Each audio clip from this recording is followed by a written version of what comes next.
things early in the dressing room. I want you to obey my time. Respect myself at all times. Play limpia y buena suerte. Good luck. Touch them up.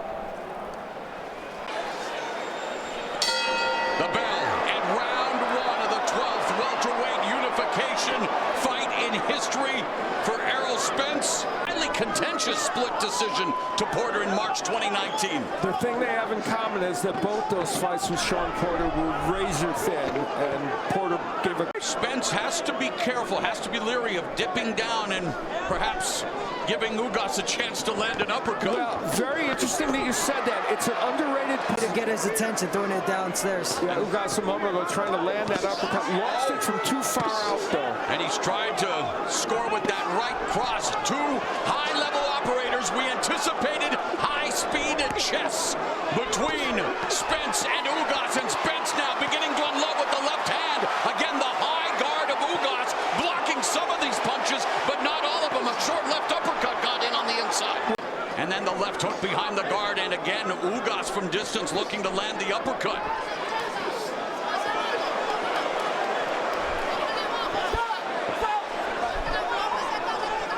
You know, Ugas sparred with Albert Puello, a top-ranked 154-pounder,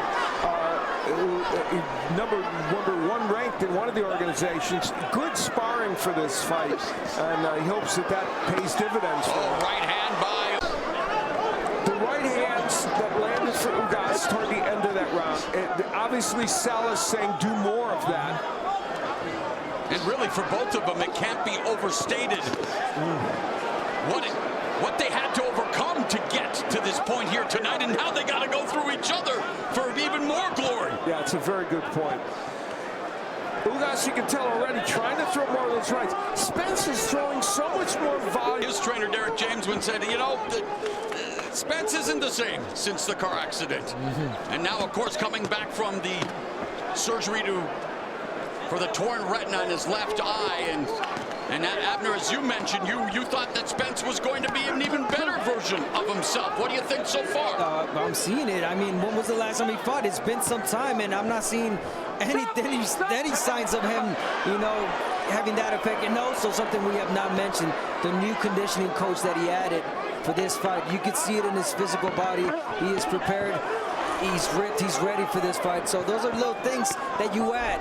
First time using a nutritionalist. Yes. Yep. Left uppercut, right hook, and again, Errol Spence with some sweet combinations. So the condition is going to be there. You're going to see Spence throwing a lot in this fight. And Ugas absorbing these shots. Oh, and there's a right hook to the face, left uppercut, and Ugas finally backing up. And of course, here in Texas, even if Spence misses by a Texas mile, they're gonna applaud. And those were three good punches. And they were. And look at the rhythm that Spence got right now. It's a really nice rhythm. I guess not so subtle foreshadowing at stuff we've seen here in Texas when it comes to scoring. A minute and a half left in the fifth. You know, Ugas is fighting a chest-to-chest, head-to-head. Wow. That may not be the best answer for him. Well, this is the best round for Errol Spence, but now Ugas firing back. Trying to get the opportunity back, trying to get success back, and look where it's brought him. Yeah, he went on a 12-1 run. Only the very close loss to Sean Porter mixed in there. And tonight, he is now at a pivotal point. He has got to start making something happen in this fight to change the narrative. Man, they're just standing right in front of each other. That right hand hurt Spence. Spence is sending to the ropes. Ugas Was pushed back. Now the mouthpiece comes out, and Morrow is correct. Yeah, see? He thought, are you going to stop this and get the mouthpiece? Instead, Ugas correctly kept punching. And Lawrence Cole didn't see the mouthpiece go out. And you see Spence kind of motioning. So the mouthpiece would come out from this kind of right uppercut. And while Spence is fixated on the mouthpiece, he will get nailed by a right hand by Ugas. Now, was Lawrence Cole coming in to try and stop the action? But it definitely seemed to break the concentration of Spence, and now Spence trying to come back into the round here. Wow!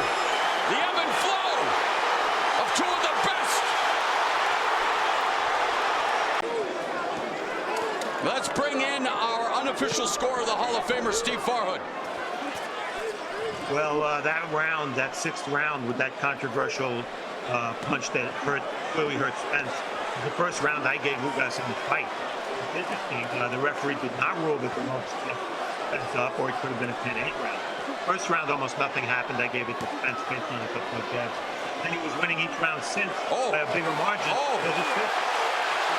Here, guys. All right, Steve, Errol Spence is delivering some uppercuts and some left hands that are bothering Yordenis Ugas.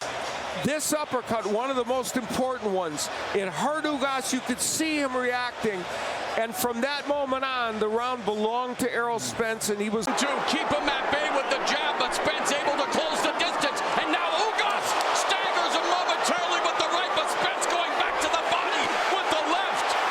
Ugas has simply not thrown a lot of punches, and he's not giving himself a good chance to land anything of note because he's dormant offensively. Meanwhile, they've combined to throw over 1,000 punches here as we are in the opening minute of the 8th, and Spence walking down. Ugas left hand over the top, right to the body. Ugas right eye becoming a mess, and referee Lawrence Cole. Yordenis Ugas can continue. But for how much longer with this kind of assault by Errol Spence Jr.? Uppercuts. Spence has landed 38 punches in this round. Whose belt is in a tenuous position at this moment as Spence just strafing him with strikes. We mentioned how well Ugas has done against lefties at 6-1 record, but tonight it has not.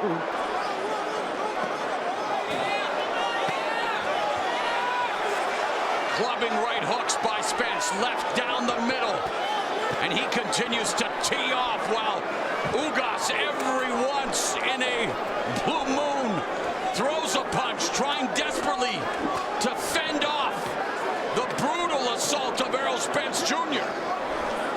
Spence in this round is actually throwing more jabs to work his way in. It's just interesting. He hasn't needed to do it, but this round he's using it to kind of work his way in better. And those right hooks. And so, you know, he's right in the range of what he normally does. Or 46%, I'm sorry, he normally lands.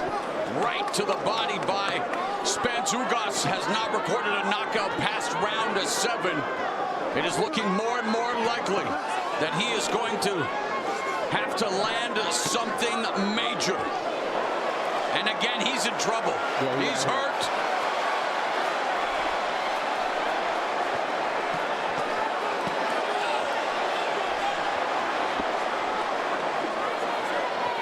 And a reminder to people, that uppercut hurt him.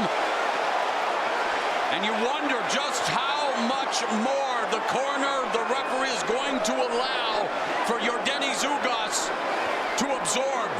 I don't think much by now. Well, Ugas fires up the right. But he's shelling up, backing up. The right eye almost completely shut. And Errol Spence Jr. intent on shutting down the title reign of Yordenis Ugas. And boy, referee Cole wants to make sure we don't forget about him tonight. Can you open it?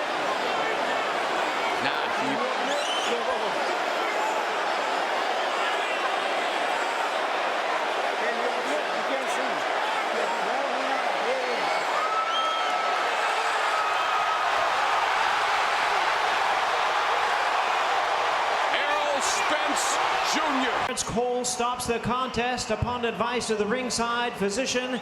He is the winner by way of technical knockout. He is still undefeated, and now the WBC, WBA